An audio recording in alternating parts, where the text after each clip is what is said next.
Hello everyone, আজকে আমি তোমাদের দেখাবো আমাদের মেদিনীপুর স্টাইলের মাছের টক। তাও কিনা সমুদ্রের যে মাছ হয় ভোলা মাছ, ওই ভোলা মাছের টক। বাট কী দিয়ে, তেঁতুল দিয়ে বা আমচুর দিয়ে, সেটা তো পুরো ব্লগটা দেখতে থাকো, দিলে বুঝতে পারবে। এখানে দেখো ভোলা মাছগুলো যে কয়েকটা পিস ছিল, ওটা আমি ভালো করে ধুয়ে প্লেটে নিয়ে নিয়েছি। আর তার মধ্যে একটা রুই মাছের পিস আছে।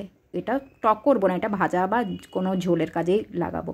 দেখো প্রথমে যেরকম মশলা ম্যারিনেট করতে হয়, মাছে হলুদ গুঁড়ো দিয়ে দিয়েছি পরিমাণ মতো, তারপরে দিয়েছি লঙ্কার গুঁড়ো আগে মাছ ভাজাতে দিতাম না, বাট এখন দিই। আর দিয়ে দিয়েছি পরিমাণ মতো লবণ।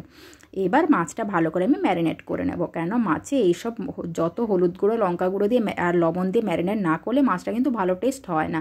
সেটা আগে আমি জানতাম না, বাট এখন বুঝতে পেরেছি। যাই হোক, ম্যারিনেট করে কিছুক্ষণ রেখে দেবো। আর এটা কি বলো দেখি, এটা হচ্ছে শুকনো তেঁতুল, যেটাও আমি দেশ থেকেই এনেছিলাম। এরপরে এটার মধ্যে আমি জল ঢেলে দিলাম, কেন বলো দেখি, যেহেতু তেঁতুলটা শুকনো আছে, দিলে ওর থেকে মাঠটা বেরোবে। আর কেটে নিয়েছি ছোটো ছোটো করে কুমড়োটা জলের মধ্যে আমি দিয়ে রেখেছি। এবার দেখো কড়াই বসিয়ে দিয়েছি, কড়াইতে পরিমাণ মতো তেল দিয়েছি। যে কোনো তরকারিতে না আমি এখন তেলটা খুবই কম দিই। আর তারপরে কড়াইতে পুরো তেলটা আগুনের পুরো ধোঁয়া বেরোনোর পরে গরম হয়ে যাওয়ার পরে আমি মাছগুলো ছাড়ছি, না তা না হলে মাছগুলো ভেঙে যাবে, তাই না। আর কিন্তু আমি এখন না মাছ ভাজার সময় সবসময় ঢাকনা লাগিয়েই করি, কেন আমার সাথে অনেকবার এরকম হয়েছে তেল চোখে, হাতে, নাকে, মুখে ছিটকেছে। মানে লোক দেখলেই বুঝতে পারবে মানে হাতে পায়ে দাগ এই মাছের তেলের জন্য। ওই জন্য আমি এখন সবসময় মাছের ঢাকনা লাগিয়ে মাছ ভাজি। তারপরে দেখো লাল লাল করে মাছগুলো একটু কড়া করে ভেজে নেব। আর দেখো এখানে দেখো এক পিঠ হয়ে যাওয়ার পরে আরেক পিঠ আমি উল্টে দিলাম মাছের পিসগুলো। তারপরে এই পুরো মাছ ভাজা হয়ে গেছে। এরপরে আমি এটা একটা বাটির মধ্যে তুলে নেব। যদিও এতগুলো মাছ আছে, সব মাছই টকের জন্য করব না, কিছুটা ঝাল দেওয়া, কিছুটা কোনো মাছ মাখানো, এরকম কাজেই করব। একদিনও তোমাদের মাছ মাখানোর রেসিপিটা শেয়ার করব। দেখো মাছের মাথাগুলো, মাছ পিসগুলো কি সুন্দর ভেজে নিয়েছি।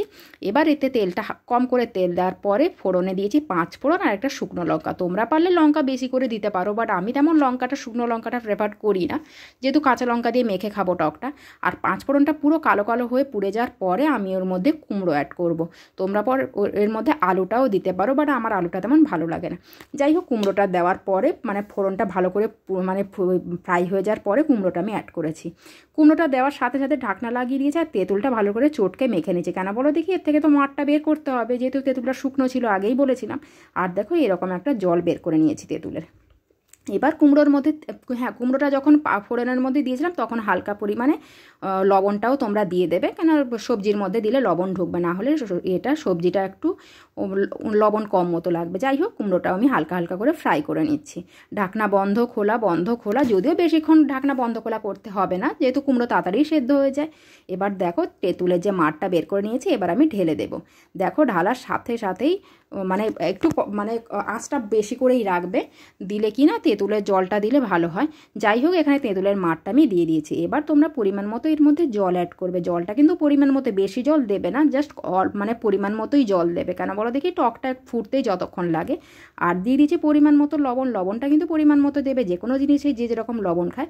তারপরে এরকম যখন বেশি করে ফুট উঠবে, মানে অনেকটা জল একটু শুকিয়ে যাওয়ার পরে ওর মধ্যে আমি মাছটা অ্যাড করবো। মাছ কিন্তু সাথে সাথে অ্যাড করবে না, যদি সাথে সাথে অ্যাড করো না, ওই মাছের টেস্টটা ভালো হয় না। তারপরে এটা আমি ভালো করে ফুটিয়ে নেব। টক ফোটানোর সময় সবসময় হাই ফ্লেমেই সবসময় রাখবে আঁচটা।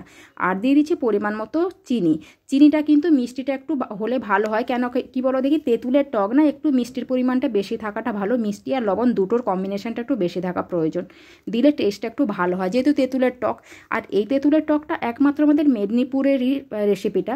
অবশ্যই তোমরা ট্রাই করবে, যারা কলকাতার মানুষ অবশ্যই তারা ট্রাই করে বুঝতে পারবে যে কতটাই টেস্ট, বিশেষ করে গরমকালের জন্য। যাই হোক, এখানে ভালো করে আমি ফুটিয়ে নিচ্ছি, কিন্তু ফোটাতে হবে একটু হাই ফ্লেমেই ফোটাতে হবে। এরপরে আমার তেঁতুলের টকটা পুরোটাই রেডি, দেখতে সেই লেভেলের হয়েছে, পুরো ইয়াম্মি দেখতে হয়েছে। গরম ভাতে একটু কাঁচা লঙ্কা আর কাঁচা পেঁয়াজ দিয়ে খেতে না সেই লেভেলের লাগে। এটা হচ্ছে আমাদের মেদিনীপুরের স্পেশাল খাওয়ার, গরমকালের তেঁতুল টক বা আমচুর, যে কোনো জিনিসেরই টকটা আমাদের মেদিনীপুরের মানুষ খুবই খায়। আর তোমরা অবশ্যই বাড়িতে এটা বানিও, আর অবশ্যই আমাকে কমেন্ট করে জানিও জিনিসটা খেতে কেমন লাগে। টাটা।